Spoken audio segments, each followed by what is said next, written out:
जिंदगी को तन्हा वीरानों में रहने दो, ये वफा की बातें बस ख्यालों में रहने दो। हकीकत में आजमाने से दिल टूट जाते हैं अक्सर, ये इश्क मोहब्बत और दोस्ती बस किताबों में रहने दो। नमस्कार, गुड इवनिंग, सत श्री अकाल। क्या हालचाल। सीधी बात नो बकवास में एक बार फिर से आप सभी प्यारे मित्रों का तहे दिल से स्वागत है। दोस्तों, आजकल हम क्लास 12 फिजिक्स का 7th चैप्टर कर रहे हैं, जिसका नाम है अल्टरनेटिंग करंट। और इसमें हमारा टॉपिक चल रहा है एसी परिपथ के प्रकार, जिसमें हमने एसी परिपथ के 3 प्रकार कर लिए हैं, जिनमें हमने सिंगल सर्किट्स को पढ़ा था। और आज से हम पढ़ेंगे डबल सर्किट, और जिसमें हमने पहला सर्किट लिया है 4th नंबर का एसी परिपथ, जिसमें संधारित्र तथा प्रतिरोध हो। ठीक है, संधारित्र को सी से रिप्रेजेंट करते हैं और प्रतिरोध को आर से रिप्रेजेंट करते हैं, तो हम कह सकते हैं कि इसे सी आर सर्किट भी कहते हैं। दूसरी भाषा में, शॉर्ट फॉर्म में इसे चाहें तो हम कह सकते हैं कि ये हमारा सी आर सर्किट है। बिल्कुल प्यारे मित्रों, आप इस बारे में आप जानते होंगे, ठीक है, क्योंकि इंट्रोडक्शन में ये सारी बातें हम कर चुके हैं ऑलरेडी। तो चलिए इसका ग्राफ खींचते हैं और इसे सॉल्व करना स्टार्ट करते हैं। क्या क्या बातें इसमें पूछी जाएंगी। देखिए, सिंगल सर्किट को सॉल्व करने का एक तरीका था और डबल सर्किट को सॉल्व करने का बिल्कुल एक तरीका रहेगा। और जिसमें हम डबल सर्किट का ये पहला सर्किट पढ़ रहे हैं, तो अगर आपने ये चीजें समझ ली हैं तो आगे के जो डबल 2 सर्किट और रहेंगे वो भी समझ में आएगा। फिर हमारा 7th सर्किट आएगा, जिसे हम एलसीआर सर्किट कहते हैं। एलसीआर जिसने पढ़ लिया उसने समझ लो सब कुछ पढ़ लिया। लेकिन इससे पहले आपको एल, सी और आर सर्किट के बारे में पूरी नॉलेज होनी चाहिए, जो कि हम ऑलरेडी अपने चैनल पर लोड कर चुके हैं, तो वहां से जाकर आप वो देख सकते हैं। तो चलिए शुरू करते हैं। सबसे पहले आपको सी और आर सर्किट बनाने के लिए, सर्किट के लिए पहले आप परिपथ बनाइएगा। एक हम यहाँ पर सी लगाएंगे, जिसको हम कैपेसिटर कहते हैं, और यहाँ पर एक प्रतिरोधक तार लगाएंगे, रेजिस्टेंस, और जिसको हम आर कह सकते हैं। इसके विभव को वीसी और इसके विभव को वीआर से रिप्रेजेंट करेंगे। इसके बाद हम यहाँ पर प्रत्यावर्ती धारा एक स्रोत जोड़ेंगे, क्योंकि हमारा ये टॉपिक ही चल रहा है प्रत्यावर्ती धारा परिपथ। बिल्कुल। अब इसके समीकरण को आपको हमने पहले ही भी बताया था कि V बराबर V naught sine omega t तो प्रदर्शित करते ही है, और इसका यूज तो हम आप लोगों को बता चुके हैं कि सिंगल सर्किट में डायरेक्टली हम यहीं से शुरुआत करते थे, लेकिन इस बार यहां से शुरुआत नहीं होगा। तो चलिए देखें कैसे शुरू करेंगे। और यहाँ आई करंट फ्लो हो रहा है। देखो मित्रों, सबसे पहले हम जानते हैं विभव बराबर होता है धारा गुणित प्रतिरोध। अगर हम वीसी यानी कैपेसिटर का विभव निकालेंगे तो इसको वीसी से रिप्रेजेंट कर देंगे, और यहाँ धारा आई होगी और साथ में धारा गुणित प्रतिरोध होता है। इसके प्रतिरोध को हम जानते हैं एक्ससी से रिप्रेजेंट करते हैं। ये हमारा आ जाएगा फर्स्ट इक्वेशन। ठीक इसी प्रकार से यहाँ पर भी करेंगे, वी आर बराबर आई और यहाँ पर प्रतिरोध हो जाएगा आर। ये हमारा सेकेंड इक्वेशन आ जाएगा। अब हमें ये पता होना चाहिए कि विभव धारा से किस कलांतर में होता है, आगे होता है या पीछे या समान कला में होता है। ये हम ऑलरेडी पढ़ चुके हैं। तो चलिए यहां पर ये बातें लिखेंगे भी। एसी धारा, एसी धारा जिसको हम आई कहते हैं, वह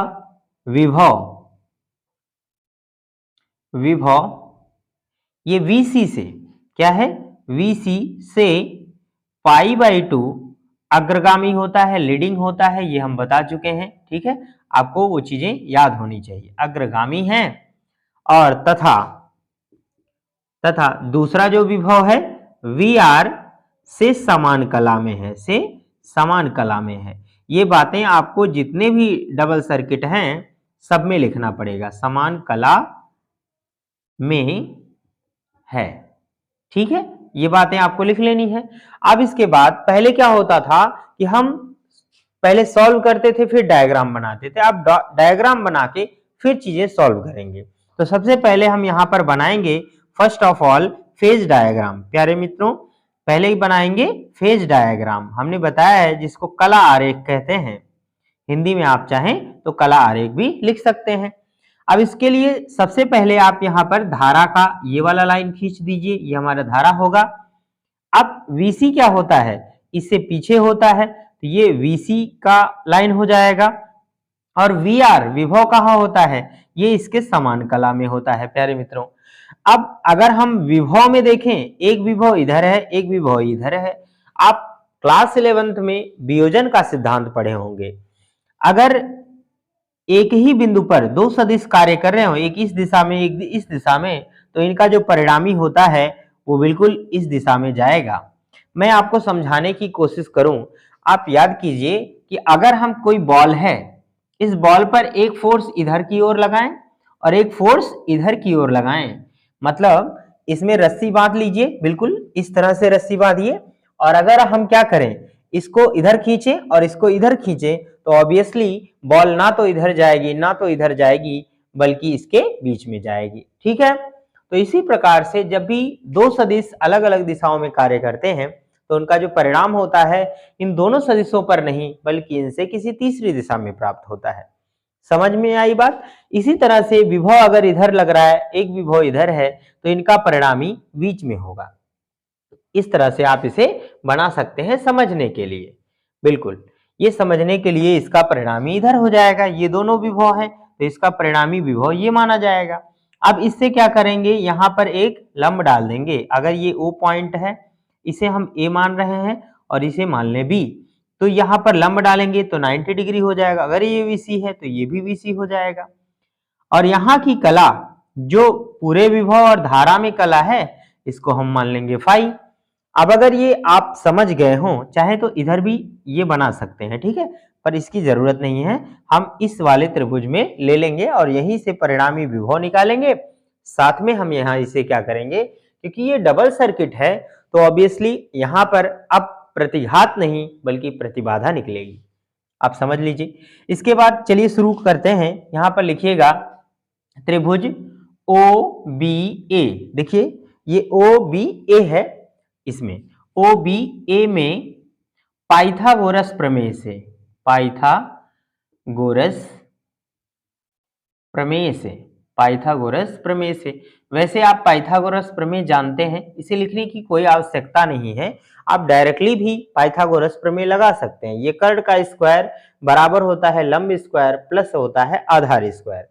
ठीक है, तो यहां पर हम कह सकते हैं कि ये कर्ण का स्क्वायर OA स्क्वायर बराबर यहां पर हो जाएगा प्यारे मित्रों AB का स्क्वायर और प्लस ये हो जाएगा हमारा OB का स्क्वायर। ठीक है, इस तरह से।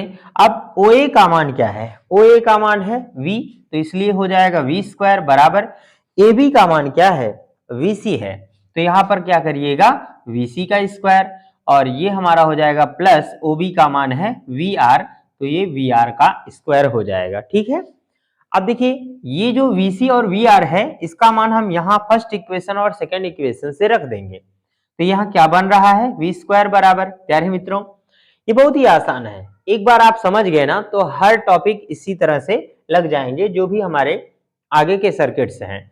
तो इस प्रकार से यहाँ पर देखो VC का मान क्या है IXC और वर्ग है तो हम इन दोनों पर भी वर्ग लगाएंगे। ठीक है, प्लस ऐसे ही I और R का स्क्वायर होल स्क्वायर कर देते हैं। बिल्कुल, अब जब यहां से क्या करें हम I कॉमन करें, जब हम I कॉमन करेंगे तो इसका वर्ग जो लगा है वो भी कॉमन आएगा। तो मैं चाहूं तो इधर V स्क्वायर जो I स्क्वायर कॉमन कर रहे हैं वो हम इधर डाल दे रहे हैं I स्क्वायर।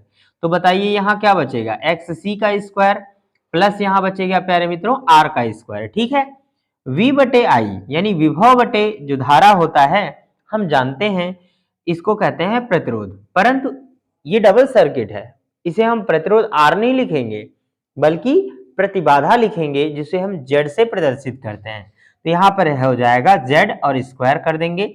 ये XC का मान C सर्किट का जब हमने सिंगल सर्किट पढ़ाया था तो आपको याद होगा इसका मान आया था 1/ωc और वर्ग है तो वर्ग लगा देते हैं और प्लस हो जाएगा R स्क्वायर। मित्रों हमें सिर्फ Z चाहिए ना कि ये चाहिए, इसलिए हम यहाँ पर क्या करेंगे Z बराबर निकालेंगे तो रूट यहाँ वर्ग हटेगा तो यहाँ से हम लगा देंगे रूट, अगेन ωc का होल स्क्वायर हो जाएगा प्लस यहाँ हो जाएगा R स्क्वायर। और ये फॉर्मूला आपको याद रखना है क्योंकि जब भी आपको इस प्रकार के सर्किट मिलेंगे तो आपको ऐसे ही सॉल्व करना होगा। ठीक है, अब देखिए इसको कहते हैं प्रतिबाधा, यानी हमने दूसरी भी चीज निकाल ली है जिसको हम कहते हैं प्रतिबाधा। तो मतलब दूसरी चीज भी आपको यहीं से निकल गई। दो बात, यानी फेज डायग्राम आपने बनाया, प्रतिबाधा निकाला। इस सर्किट में हमें तीसरे पॉइंट का चीज निकालना होता है, धारा का शिखर मान। धारा का शिखर मान, peak value of AC current, ठीक है, धारा का शिखर मान। अब ये शिखर मान क्या होता है हमने पढ़ाया है, आई नॉट कहते हैं।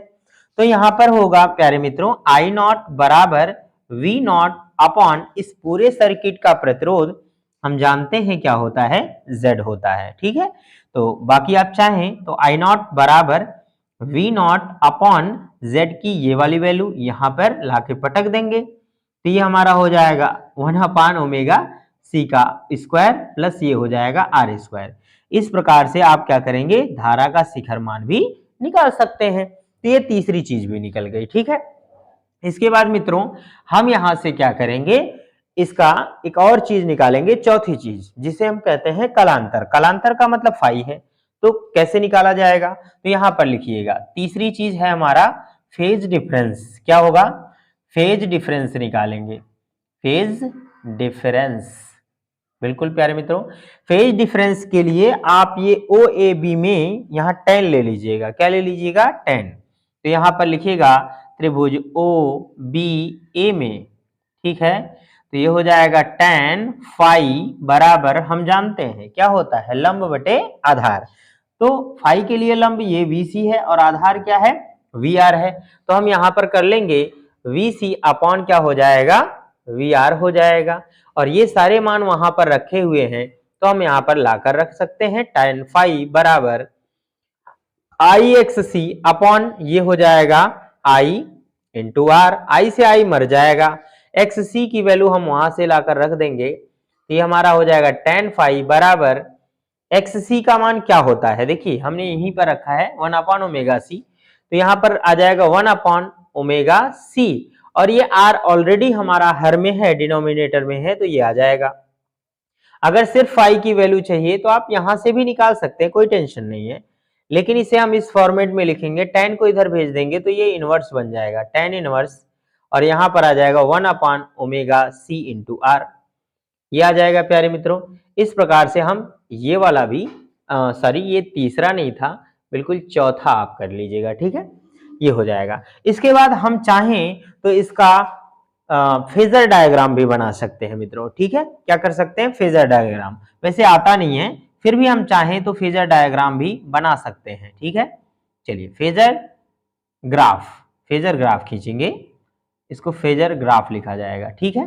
चलिए फेजर ग्राफ कैसे बनाएंगे, फेजर ग्राफ के लिए आप सबसे पहले मैंने बताया है कि एक्स और सी खींच दो, ये थोड़ा सा डिफिकल्ट होगा आपके लिए, तो यहां पर बना दीजिए, ये हमारा एक्स एक्सिस होगा और ये वाई एक्सिस, बिल्कुल ध्यान से समझिएगा थोड़ा सा।